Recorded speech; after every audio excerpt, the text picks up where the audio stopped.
everybody. I'm Ravae Sinclair, Hi, I'm Denise Bolds with the sirens behind me. New York City, New York City Life.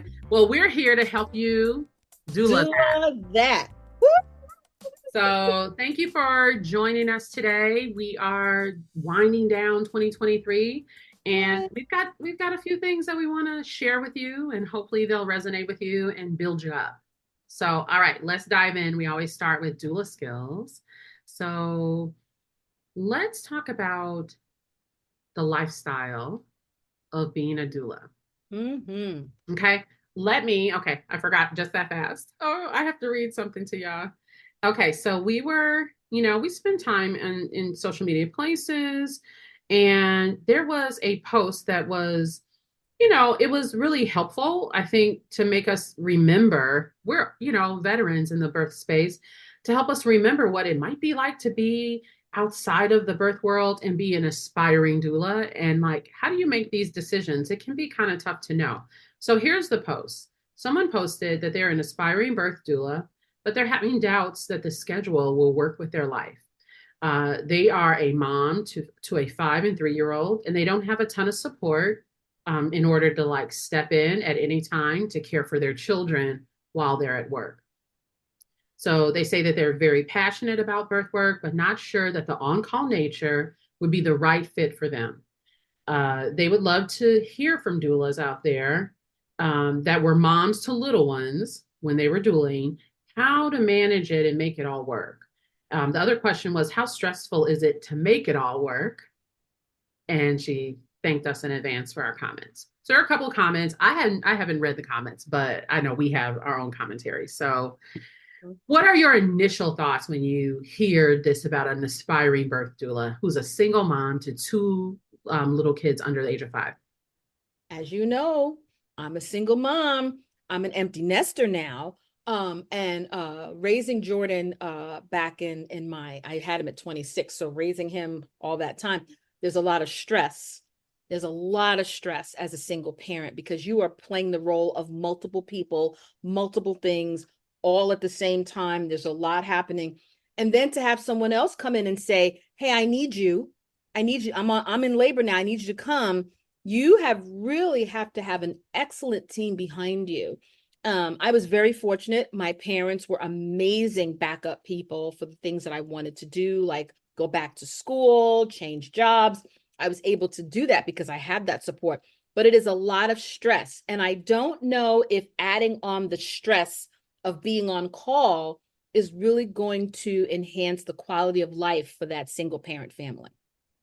Yeah, I know. So I was reading this and I'm like, ooh, 5-year-old, 3-year-old, you're on your own and you don't have a lot of like community or family support around you. Okay, so the doula trainer in me says, work that out first. Like Right. before you become a doula, what I really would love for you to do is to address the netting that you need, like the safety net and community that you would need to be able to leave on a dime. So figure out, is there that neighbor, that girlfriend, that childcare provider? Some places they do provide daycare 24 hours a day for like perinatal health workers, nurses, doulas, and things. You can find that in your community. Great. Work out what it might cost, how you're going to pay that, like how that will come out of your birth fee or whatnot. But think about creating that net before you get started doing this work. Yeah, because I immediately thought, well, what is she going to do when she gets up, like when they get the 2 a.m. call and you have to move very quickly? You Yep. really have to have a plan for who's going to assume care for your children. Or some type of a childcare co-op where there's another single mom on your block that you guys can get together and take care of the kids together. I know two doulas right now. They bought a house together and they're helping each other raise each other's children. And they have a very thriving doula practice in North Carolina. They're doing very well because while one is out, the other one is at home holding down the fort with the kids. Yeah. So it's, that kind of situation is helpful, but anything else is going to be a lot stressful. So getting your skills of other avenues of birth work during the daytime when the kids are in day school or preschool, getting your childbirth ed certification, lactation certification, There's other skills that you can get and do that work until the kids are older and more independent. But just remember, the older they are, the more you've got to watch, because now you've got to watch their friends. Oh, yeah. See, yeah, only a mama would know that, right? Like, not a tip I could give. Yeah, I mean, I think there's a couple things to consider. So you spoke to creating what doesn't exist. So if the idea of a 24-hour daycare, or that, a daycare provider that caters to birth workers, if that doesn't exist, create what doesn't exist. Create what you need. But hopefully this will help you identify some of the things that you need. Make a whole list of the things that you need um, to get the work done, and make sure you establish it. But also, as Denise said, I really love the idea of looking at birth work in a broader perspective. Like, what are all the things that birthing and postpartum families need? And they do need lactation support. That is something you can schedule. Those are things you can pursue from home, virtually, and all of that. Maybe going into lactation. Or what about childbirth education? You can take your doula training, which will help you get an overview of like the whole process of birth and postpartum, but then go forward and get more formal training where you can work with parents and get to know them and really be in the world, growing your education business. And then if you decide you want to actually activate the birth doula credential and do the work, then you can do that once they do get all into full-time school. Maybe that's when you can be more flexible, or when you build community, when you have a bigger community network.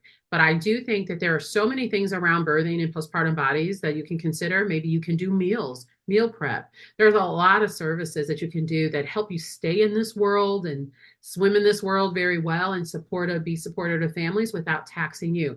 Because the other thing that I thought was, wow, as a single mom, you're serving your 5-year-old, your 3-year-old all day, and then you'll go into doula work where it's pulling on your intuition, on your energy, on your knowledge, but it's like all consuming for that period of time, like for that birth space. So I just thought, in terms of like your physical health and your mental health, birth work might be a little hard to manage. So perhaps you do consider postpartum doula training, right? Because it is something that's scheduled. It can be regular. It can be incremental. It can be something more predictable. So you can figure out how you can do the work, and when your children are with a scheduled care provider.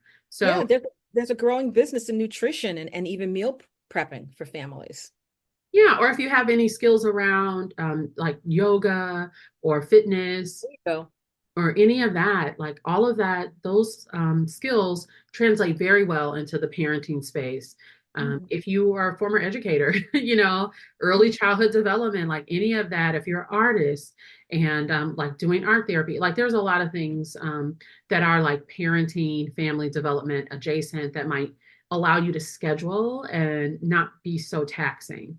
Also, Right. you can just decide to do birth work and you only do one birth a month, or one Right. birth every other month. So you don't have to be so heavy and frequent. The poster did not say that they need to replace their income, or that they No, need right, right. it to rely on. So I think some of these recommendations are like making assumptions that they like need to do it big. You don't have to do it big. You can do it like put your toe in it. I also think if you do birth work, consider, is there an agency in your area where you can Right.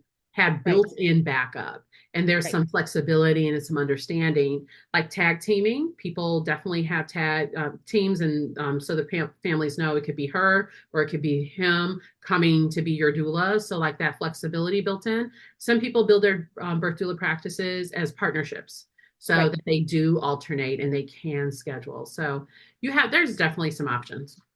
Good options. Good options. Okay, so we covered that. All right. The next thing I think we want to cover is the birth worker business tip. Oh yeah, Okay. we heard the B word here and that the other day on a social media post. B word for bartering. Yeah. Okay. So when Denise brought this up, I saw the post and I'm like, barter. I haven't heard that in so long.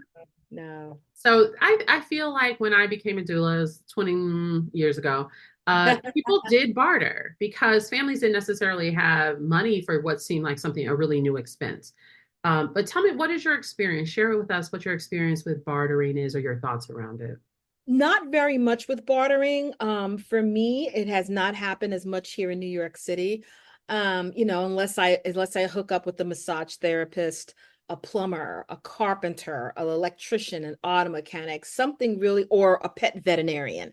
Then you could barter. But you also have to think about what expertise are they in? Do they have their own business, or are they working for someone else? There's very little they can barter with you if they're working for somebody else, because now that expense becomes the other person's too. So bartering is not as much here. It really and truly isn't. What we do have here a lot is paying doula services off in installment payments. Okay. Okay. I see that. I see that a lot here as well. I Mhm. would say, I used to hear people barter. So like if they lived in a rural area, they would be the birth doula for the family. And if that family was, if they were farmers or if they made some kind of food Sure. product, they Mhm. would pay them in that food product, which is, it could be very valuable. Oh, yes. So yeah, exchanging services, I think you would set up your contract very much the same and just be very specific about who's giving what and when and how much and when have we like completed the exchange. Please have an agreement. Please have an accord. Please have something in writing in case something falls through or something happens to one of the families. Please make sure you have something documented.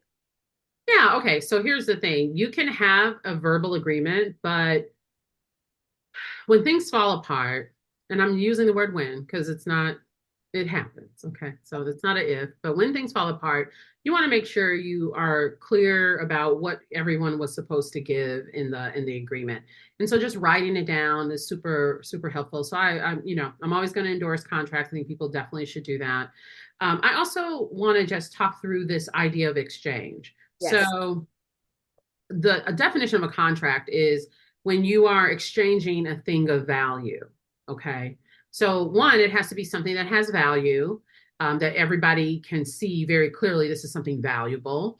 And it has to be an exchange. The exchange word is really important. So, it's an exchange of a thing of value. Okay. So, here's what happens typically if we're doing birth doula work, even postpartum work.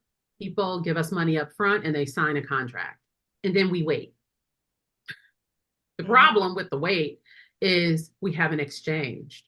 That's So right. in that wait, there is some opportunity for people to say, oh, I don't want to do this anymore, or they want to cancel or whatnot. And I know everybody has these non-refundable clauses in their contract, which I will tell you can be challenged. Well, everybody, because you're so secure in those, but they can be challenged if you haven't done this exchange.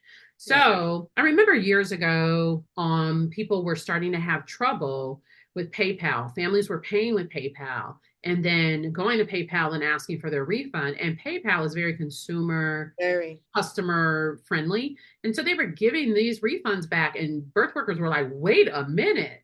And Hmm. what was the issue? The issue, part of it was these families had paid and services hadn't been rendered yet because Mm. the birth hadn't happened or the postpartum doula work hadn't happened yet. And so they could back out. PayPal was like, oh, well, they haven't gotten anything. They gave you money and you didn't service them yet. So they can get their money back because they haven't gotten anything yet.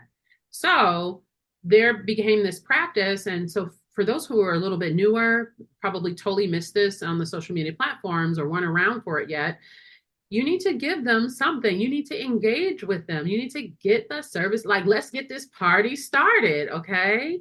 I literally have an email that goes out within 24 hours of a deposit and a signed contract coming to me. And it's called Let's Get Started. And so it is, and it's predicated, it really initiated because of this experience of PayPal. The other financial institution I know will give money back is American Express. Oh, So yeah.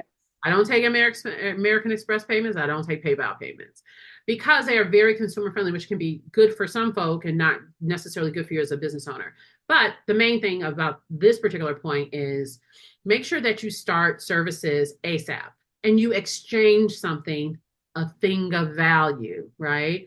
So I know we're going into it thinking it's the birth doula support or it's the postpartum doula support, which, yeah, it is. But you know what you can do right away is get them some PDFs, some teachable, some teaching documents. You can get on a call, a Zoom call, a telephone call, a Voxer call, something, and Google start. Drive, put them in. Yeah, put them in a Google Drive, but you can get them on a call for a prenatal. Start talking through their birth preferences. Start talking through how has the pregnancy been so far. Intake. Yeah, go ahead and make sure you're documenting that you're making connections, that you're prenatal, and you want to do that. I mean, I'm saying this in a technical way. You want to do this anyway to build the relationship. But when you wait, you actually risk not having that exchange of a thing of value and the contract actually not being completed. Right. So so think about how you're onboarding folks. And because this tip is a CYA tip. It's a cover your ass tip. It really is. And you may be busy with births. You may, like me, have back-to-back births. Meanwhile, a client just signed your contract and sent over the deposit. Cha-ching. Hey, that's great. But I've been stuck at a birth for the past 2 days. Well, as tired as you are when you get home, make sure you onboard that client and you get connected with them. You let them know that their deposit was received, and here's the onboarding materials for you to be my client. Make sure that you initiate that as soon as you can. Yeah, give them the next steps so that they can start looking through things, reading things. Give them some email or resources. So guess what? The fact that they signed the contract is not a surprise to you. You interviewed with them, didn't you? You gave them access to the contract, so you know it's coming. So let's go ahead and manifest. Let's use our manifesting energy and manifest that they're going to say yes. Get ready for them. Go ahead Yeah. and set up the email with all the links and a welcome packet if that's what you have, or even just say welcome. I'm so excited to get started. Here are the next steps. Here's a link to scheduling our first prenatal. There you Do go. something to kind of get to dive in, and have it set so that if you are busy in a birth, like what Denise just described, when you get home, all you have to do is pull up your email, go into your drafts, make sure their email address is correct, make sure the email is, totally complete, and hit send, and then go to bed, right? And go sleep it off and get ready. But definitely do not leave that person who gave you a nice deposit. Do not leave them hanging. Yeah, don't do it. It feels good to have that responsiveness. Like when they pay, they're excited and probably a little nervous. So when they actually get a response from you right away, it's like, oh my gosh, she's on it. They're on it. Okay, that you kind of like solidify their decision. Right. They made a really good decision because their birth worker that they hired is going to be responsive. So That's um, all right, so there's that, wanting to make sure that people are understanding that you need to do an exchange, and it can be really helpful to do it quickly.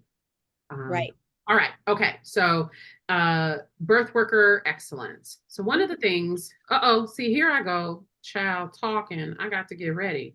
One of the things that we saw, and I think both between the two of us, we're like, is it birth worker excellence? Okay, so it's a thing. It's a thing that we definitely wanted to make sure we covered. So we saw an article, some research that recently came out about virtual doula support, reducing the need for C-sections by 60%. Right. Of course, that's amazing news. Nobody's doubting that. Not at all. But part of one of the things that we're wondering is, you know, we are Black birth workers. We know the Black maternal health crisis is front and center for a lot of us. How does that impact Black folks? How is that, in fact, impacting the folks that we serve? And there was a statistic. I will link this article in the show notes, but there was a statistic that said it had a higher than expected impact on Black women. And so there's a pause that I have to take whenever we talk about virtual doula work and how effective it is. Right. Because having done in-person doula work for 22 years, I'm like, virtual doula work is hard. It's very hard. Who's out here doing this? This is actually kind of a new-ish thing. So who's doing this? And what I see from all this mentoring, all this conversating, is that a word? All these conversations. It's not a word. That's a jail word. All these conversations, I learned that as a public defender. But all these conversations with birth workers, that a lot of the folks who are doing virtual work are, fairly new doulas and don't have as much in-person experience as I personally think people need in order to do virtual doula work very well. I agree. I Okay. totally agree. Virtual doula work to me, The energy that you're projecting is because you have to now project your energy into a space that you're not physically there for. You also have to really hone in on your five senses of assessment. What are you seeing on that video cam? What are you hearing? What does they what are you saying back in response to them? And what is the overall appearance of the environment? So you're using a lot of your five senses in the assessment skills. What's happening with the nurse? What is her body cues saying? So as a social worker trained, I'm using a lot of my skills when I'm doing virtual doula work. And I notice, a lot of things, but mom's blood pressure is up. We get on the video cam and her shoulders are up to her ears. And as I'm slowly talking to her, those shoulders are slowly coming down and she's relaxing and her blood pressure is going down and her contractions are more manageable. You have to have assessment skills, for me, over 150 births to really come out and say that I can walk into a room and just off of my five senses, I can assess what's going on in that environment and I can tell you where that mom's stage of labor is. That's virtual doula work. You are really projecting a lot of your energy there. Now, quickly, I'll say this and let Ravae have a turn. Back a couple of years ago in the pandemic, Dona did a conference and had some virtual doulas present. And these virtual doulas have been virtual dueling for a long time. When before pre-pandemic, virtual doula work was kind of poo-pooed. Oh no, you have to be in person to do that. You really can't do that virtually. These virtual doulas came on the scene and they were like, nope, nope, nope. I'm virtual dueling in Hawaii. I'm virtual dueling in England. I'm virtual dueling in rural communities. And it's a very successful business for them. And they were doing this before it became chic with the pandemic. So virtual doula work is a lot of work. It's hard work. It's a lot of assessment, a lot of communication. You have to make sure your technology is on board. The parents have to be on board to really engage with you and promote this and keep the communication going in the birth space. The facility has to be okay with it because they very well may not be. So virtual doula work is very, very interesting. And what I found out about this article that Ravae turned me on to, the author gave Penny Simkin a lot of kudos, but Penny Simkin really wasn't a big fan of virtual doula work. So I thought the irony of that was pretty funny to me. But virtual doula work really jumped off with the pandemic. But pre-pandemic, virtual doula work was almost a taboo word to say. Absolutely. Like I remember people trying to capture the concept while we were while the world was shutting down and putting up makeshift trainings and things like that, like, having thousands of people on a call just trying to figure out how do you do it. Okay, so here's my read on it. Virtual doula, you're absolutely right, Denise. You have to project yourself into the space. Here's what I know is happening. People are not constantly connected. So that concept of I'm going to be your doula and I'm going to give you continuous support. Well, that doesn't end because you're on, using a device. That exists. That still exists. Most folk ain't doing it. So so the brokenness is there already. So it's a disruption, I would say. And it can create a barrier to understanding what's happening all along the way. You don't have a full picture. The beauty of continuous support is, as a birth doula, you have the full picture. You have a fuller picture than the doctor, the nurse, anybody, because you are that consistent presence. So you are the continuity generally from home. Even if you weren't in the home, you know what happened. They were vomiting. They lost a lot of fluids. Yes, they need IV right now. Like, you have a sense of what's going on.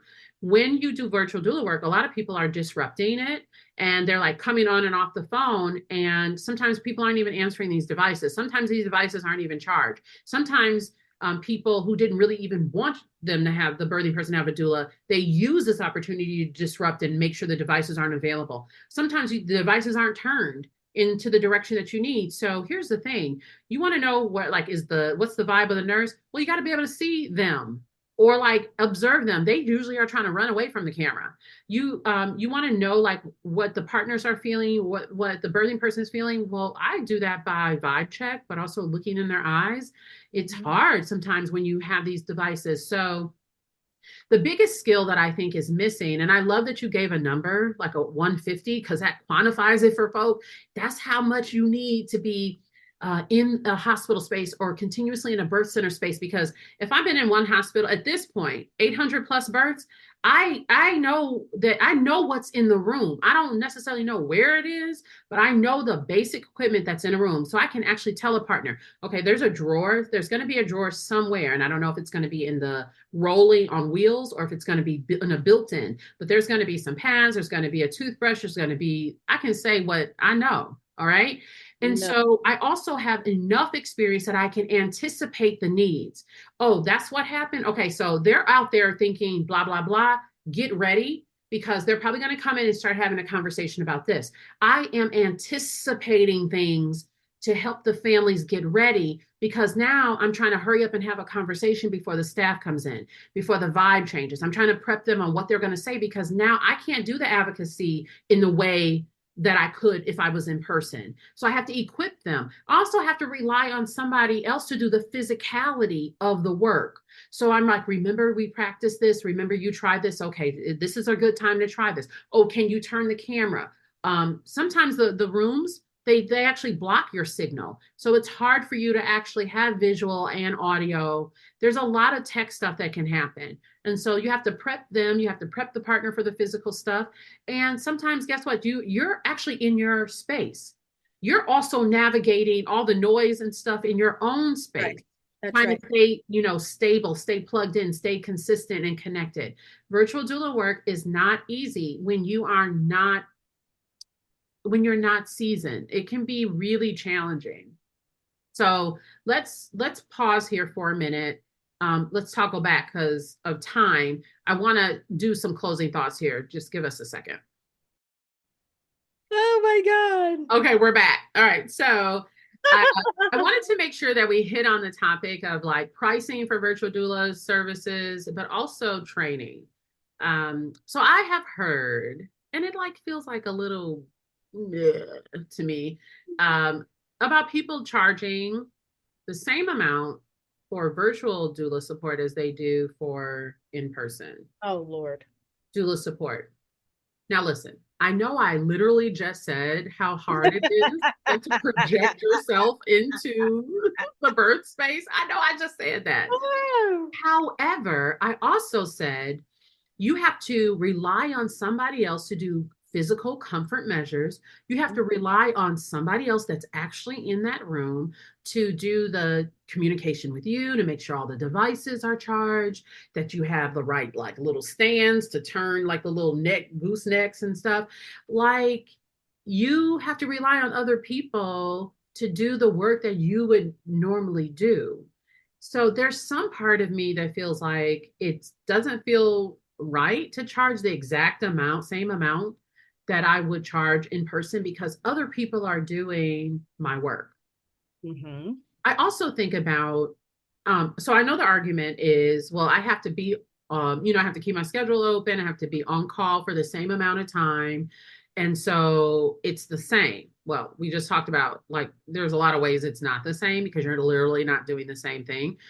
So I am a fan of it not being the same price as if you were doing in-person support. In some ways, I would encourage more people to have virtual doula support, which this research says it's effective.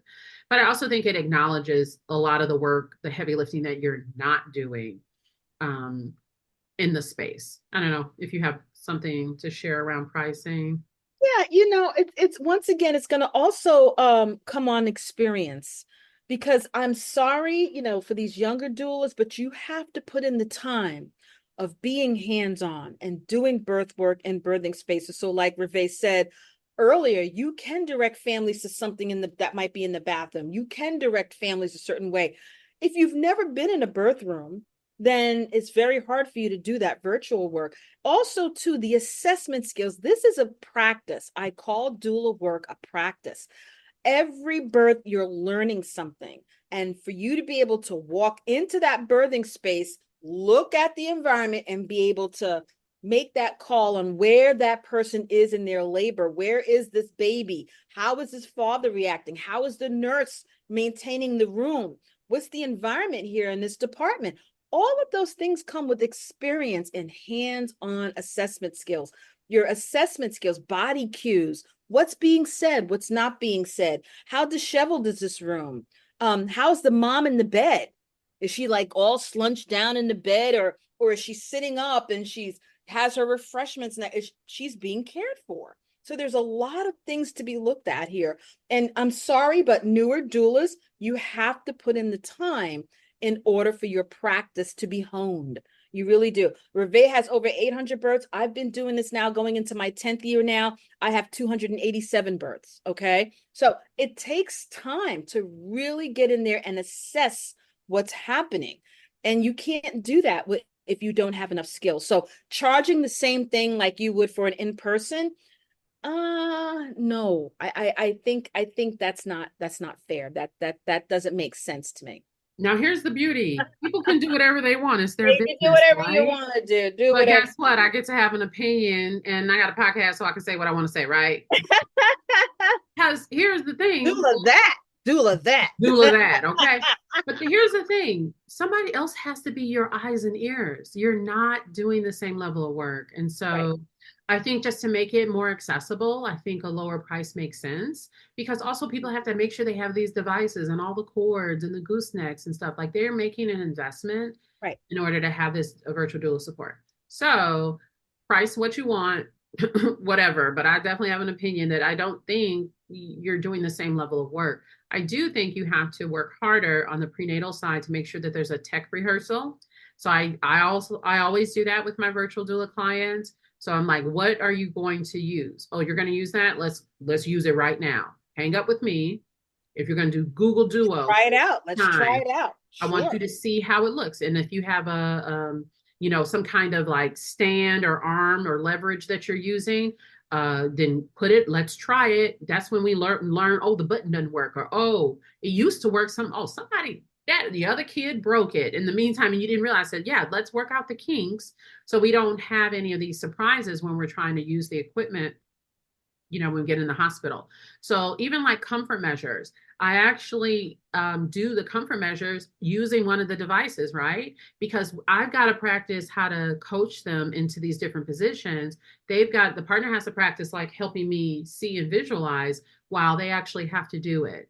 So one of the other things I'm very open to is, even though you chose me as your virtual doula, I might identify a birth worker in their city where they are to do the comfort measures session in person. There you go. Because there's nothing, we all know that it's a different sensibility when somebody's helping you learn how to do the double hip squeeze, a counter pressure, or using, sheets or towels or blankets or a rebozo or something like that, or really proper assessment of like if the birth ball is the right fill for them, if it's big enough or too big for them. So I'm willing to pay a birth worker who's local, who will come and do that in person, comfort measures, while I'm on the technology. So we get it all done in the rehearsal at one time. I also am a big fan of having someone who, giving away stuff for free here on this podcast, but I just think it's the responsible thing to do. I also think that you should have someone who is at the ready in the event that you actually need somebody to look at your client, like hands-on, some other birth worker. It could even be a childbirth educator if they literally just don't have doulas in the area, like just somebody who can physically show up and be supportive because things happen if there's a loss. Yeah. And, not for nothing, when the pandemic first jumped off and New York was the epicenter of everything, I found myself in a virtual doula situation that I didn't ask for. My client, we labored in the back of the parking lot because they weren't allowing partners nor doulas in. These moms had to birth alone. Okay. So we labored, we got her to active labor, we got her to pushing. And when that baby started to crown, we pushed her into the hospital lobby and they took her upstairs and she gave birth. Now, she kept her cell phone on. The nurses upstairs bought into it and really supported that to happen. So I say all of this to say to you, the team in the labor and delivery department also has to really support this endeavor. Otherwise, it's going to be very difficult. They knew we weren't there trying to videotape anything because videotaping is prohibited. Okay, in these labor and delivery at that hospital. Mm-hmm. At that hospital, many hospitals, believe it or not, they do not go for that for their reasons. But they really supported us in keeping the phones on so we could stay connected to this mom and her husband could stay supported to his wife and his new baby being born. And it worked out very well. We didn't plan for this virtual situation to turn out that way, but it did. But it was successful because the labor and delivery team also supported it. Yeah, that's the other part. Like if it's part of the birth plan, then they can go into it having conversations with their provider. Are they on board with this? And then when you check in, there's a way. Again, I probably should just do a class on this because you have a way that you need to introduce yourself to the staff and understand what their boundaries are, limits, or comfort level with the technology, with them being in a camera and on, everybody has different boundaries. And so you have to assess it. You can't assess it until you're in the moment. There you go. But just to wrap up the idea about having an in-town support person in case something goes wrong, if there is a loss, you will be at a loss. Right. On virtuals, on a camera. Right. Folks need somebody in that space. And so being prepared for all the possibilities when you're taking on virtual doula support is important. Now, I might have just given you a couple of reasons why you should have your price higher, right? Because if I got to have an in-town person kind of on call or in-town person I have to pay people, right? Or somebody to do comfort measures, but do whatever you want. I just think it's virtual work can be really powerful. I think it's obviously important. And sometimes it's what we have to do. We may not be facing another pandemic, but maybe we have to flip to virtual doula support because you're out of town and the mom had the baby at week 30. And you're like, whoa, wait, There you go. You might have to pivot very quickly. I think it can be a valuable tool. But I think it requires like formal training. So I agree. I don't know. Do you know of any like trainings, like virtual doula trainings that you can call out off the top of your head? There's some who are out here doing it. There's some agencies that are out here doing it. I don't know if they're doing it as hard as they were in the pandemic, but that is definitely something that the major organizations, doula certifying organizations need to look into because we're all one step away from a catastrophic incident. Whether the mom has COVID or something is happening, or there's some other extraneous reason why the hospital is shut down, terrorist activity, baby has been taken. There's so many things that you would want to have that situation happen. And as Ravae said earlier, preterm labor, mom goes into labor 29 weeks. Well, I'm not really on call for this mom, really.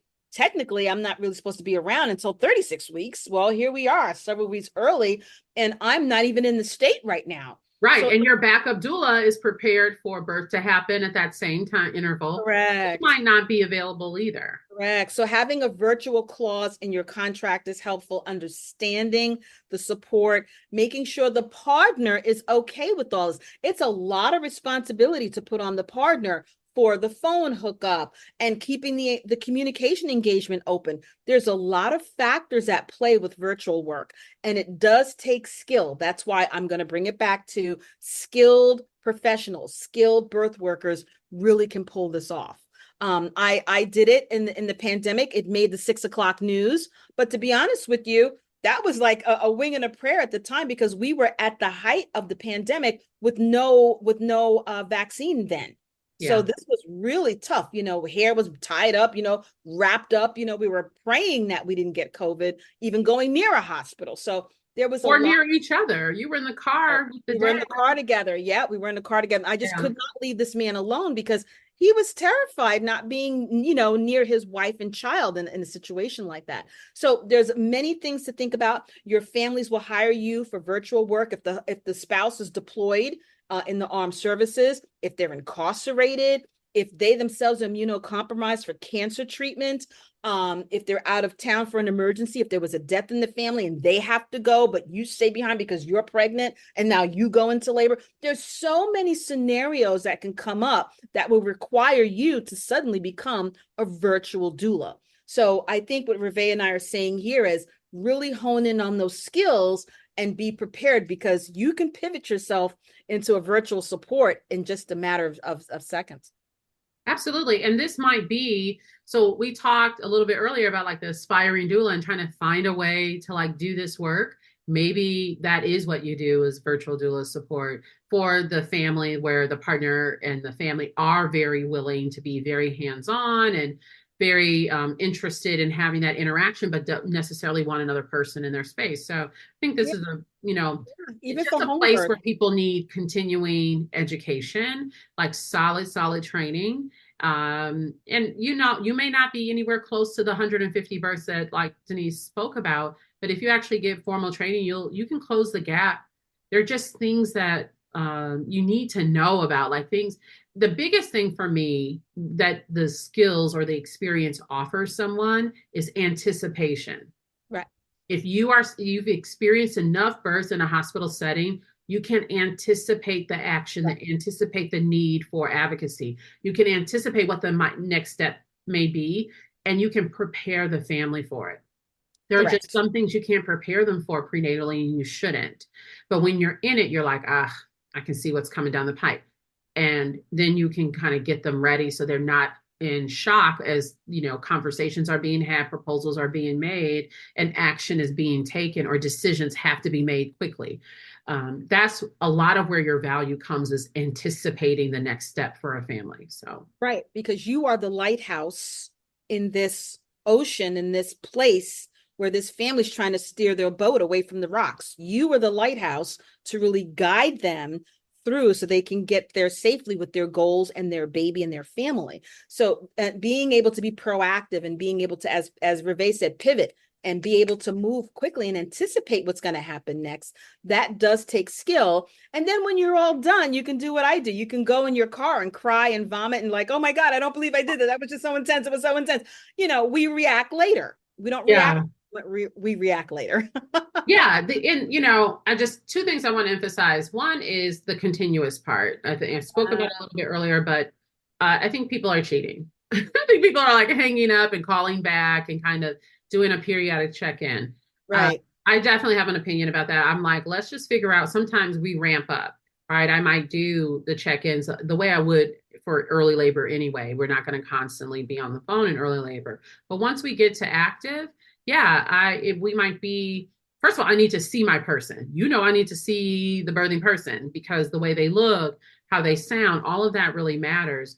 And so we might start off on FaceTime or Google Duo, and then we end up shifting to, because they're maybe transporting to the place of birth, the hospital, the birth center. Then we come off video, and now I'm on speaker, because I want to hear how close those surges are coming, what kind of sound is being made. I want to hear the reactions. I want to hear like what people like, just what's happening. Once you get into triage, keep me on speakerphone, like, right? I can keep giving tips. I can remind you about where the IV can go and all of that stuff. I don't have to say anything. I'm just there, present and listening. And then when you actually get to your own space, then we can go back on video, right? We can set up the gooseneck, the little stand and everything, and we kind of get situated. So I think the continuous piece, it can be like variations of electronic connection, but it should be pretty consistent, because you run the risk of like disconnecting and you miss things. You can miss so many things that were said. Now maybe the staff says something sideways, right? Yeah. And you Yes. check in 2 hours later and your client is like not trusting. You're like, wait, what happened? Now you got to get caught up. So a lot of times those things happen, those microaggressions, and the client just keeps it moving, and you never hear about it until they actually debrief after the birth. Correct. And you're Very, like, oh my God, I wish I had known. Because very what true. could you have done? You could have called the nurse desk. You could have actually advocated for them to swap out the nurse because they're no longer feeling comfortable. Then they had to do the rest of the birth with somebody they weren't comfortable with. So there are things that you can miss when you are disconnected. So I really encourage folks, if you're doing this, to at least work at continuous support on the virtual side. Absolutely. Absolutely. Okay, And so clearly I need to do a class on this. Stay yes, because tuned. I just want to say one more thing. It's important to have those extra phone numbers if you are doing virtual support, like Oh, Ravae said, yeah. to have those phone numbers, nurse manager, family Yeah, members, the partner, the partner who ain't who's in at the room, home with the fur grandma. baby or the Yeah. children. There's a lot of things you have to have in place so that you are like control center. You're the lighthouse, and you've got to have these things in place to empower you to really be, the supportive thing for the families. And home birth virtual doula, sure, why not? But as Ravae said, she's going to do a class on this. I can feel it. Oh well, I mean, yeah. Clear. I didn't like thought. taught a third of it just here on the podcast, but Oh, there's so much more, right? Like people really need to work out their insecurities, their concerns, their what ifs that, which if you're a new doula, you probably have a lot of that, especially if you right, did your training virtually during the pandemic. You correct. don't have a lot of in-person experience, and so you don't even know what you don't know. You But don't know what you kudos don't to know. those who are giving it the good old fashioned try. Kudos, because obviously by the research we talked about, it's making a difference. So It is making a difference, and you better know your stages of labor when you're jumping into this, okay? there you go. Okay, I have an alarm going off, so I think it's a good sign from the universe that we should sign off. So thank you All all. right.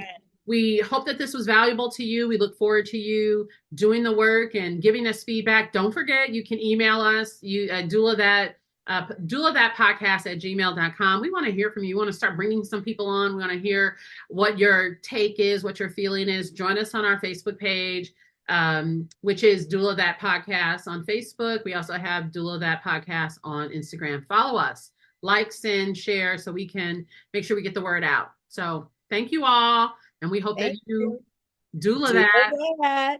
All right. Bye, Bye. everybody.